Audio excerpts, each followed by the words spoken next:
নারীর ক্ষমতায়ন নিশ্চিত করা এবং প্রান্তিক মানুষের জীবনমান উন্নয়নে ফ্যামিলি কার্ড চালু করতে যাচ্ছে সরকার। উদ্বোধনী দিনে বান্দরবানের দুর্গম এলাকায় ১,১৩০ পরিবার পাচ্ছে ফ্যামিলি কার্ড। আগামীকাল মঙ্গলবার প্রধানমন্ত্রী তারেক রহমান ঢাকা থেকে এই প্রকল্পের উদ্বোধন করবেন। বান্দরবান প্রতিনিধি মিনারুল হকের পাঠানো তথ্য ছবিতে ডেস্ক রিপোর্ট।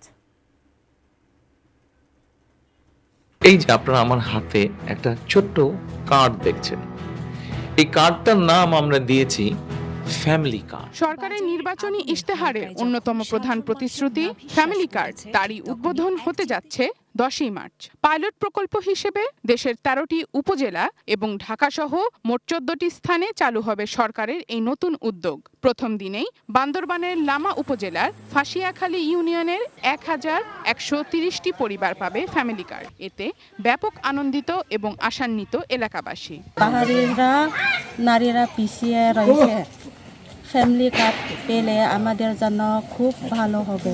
এইটা যদি সঠিক বাস্তবায়ন করে তার জন্য সামনেতেই অনেক উপকারিতা আসবে। ফ্যামিলি কার্ডের মাধ্যমে প্রান্তিক ও নিম্ন আয়ের প্রতি পরিবারকে মাসে ২,৫০০ টাকা অথবা সমমূল্যে নিত্য প্রয়োজনীয় পণ্য দেয়া হবে।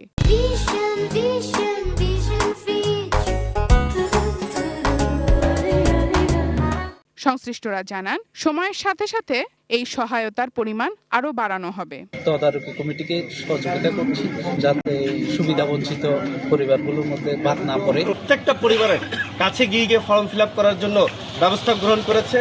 ফ্যামিলি কার্ড বিতরণের জন্য সব ধরনের প্রস্তুতি নিয়েছে প্রশাসন।